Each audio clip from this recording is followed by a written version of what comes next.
October is a time for scary movies, monsters, and ghosts. And the reason for that dates back 2,000 years to County Roscommon, Ireland, to a tiny cave that sits under a tree by an ancient Celtic site.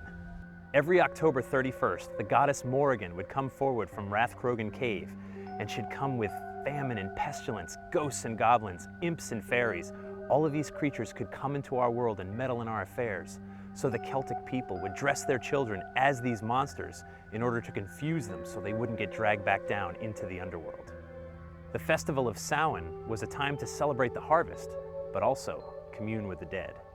For 2,000 years, Europeans and their descendants have believed that October is a time for spooks.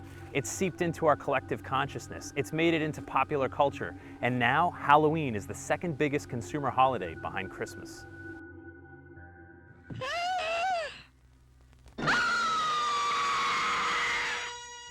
Horror movies, ghost stories, and Halloween funhouses are now part of our October expectations. We're in Easthampton, Massachusetts to visit the DementedFX Haunted Fun attraction, where people actually pay to get scared.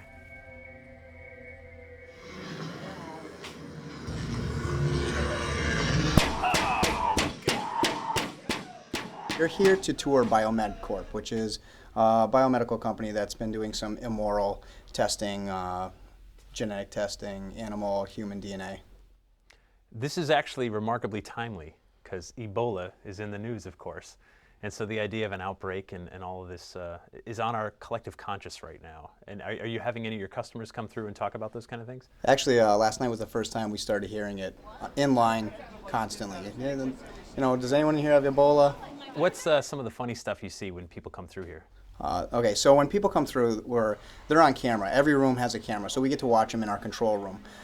And the reactions are, it's so much fun just to be in front of the cameras to see the reactions of people. People you would never guess would be afraid. Terror, watching people hit the ground and crawl out of a room, or a 300-pound, 6'8" guy, screaming in terror. It's very amusing.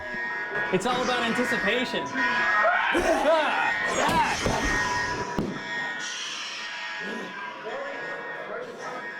And they come here and they actually pay you to get scared. Absolutely, they love it. It's an addictive thing, I think. We've actually had people come through 3 times already. Why do you think people like to be scared? It's an adrenaline rush from start to finish, and I think that's what makes a good haunt better than an average haunt. If you're constantly on edge and your adrenaline's up, I think by the time you're done, it's you've had it. You worry about turning your back. You know that. Oh, geez.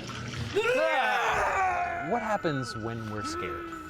Well, when you're scared, there's essentially an adrenaline response, what we call a fight or flight response.